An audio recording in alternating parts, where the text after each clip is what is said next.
সকালে আসলাম বেশি বেশি বেচমু টাকার প্রয়োজন ছিল। কি ভাই ভাই শরবত বেচেন নাকি? হ্যাঁ ভাই আমার এক গ্লাস শরবত দিন তো ভাই। শরবত আচ্ছা ঠিক আছে দিতেছি।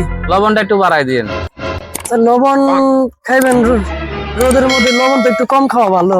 না রোদের লবণটা ভালো আছে কিন্তু আপনার তো দেখতে তো মানে স্মার্ট লাগতেছে কিন্তু আপনি শরবত বেচেন, চাকরি বাকরি করেন নাকি? ভাই চাকরি বাকরি করে কয় টাকা কামাবো? আমার এই শরবতের দোকানে মনে করেন যে অনেক ইনকাম। আমি প্রত্যেকদিন 5-7 হাজার টাকার আমি শরবত বিক্রি করতেছি। তাইলে তো আর আমরা চাকরি বাকরি করে আমি কি করবো? কয় টাকা পাবো কোন তো?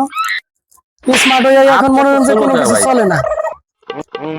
আমি তো আর কামলা খাইটা অভ্যাস হয় নাই। আমি স্মার্ট বুঝেন নাম নে আমার দেখে আমার কি দেখে কি মনে হইতেছে আপনার?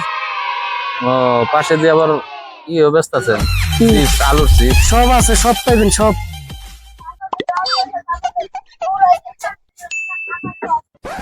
ভাই লবণ দেন, লবণ দেন।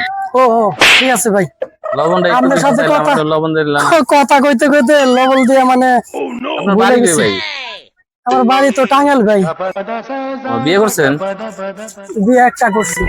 আরো কি করতে চান মনে হয়? বাচ্চা কাচ্চা কয়জন? সামনে নিয়ত আছে যদি আল্লাহ রাখে ভাগ্যে। বাচ্চা কাচ্চা আল্লাহর রহমতে 2 জন।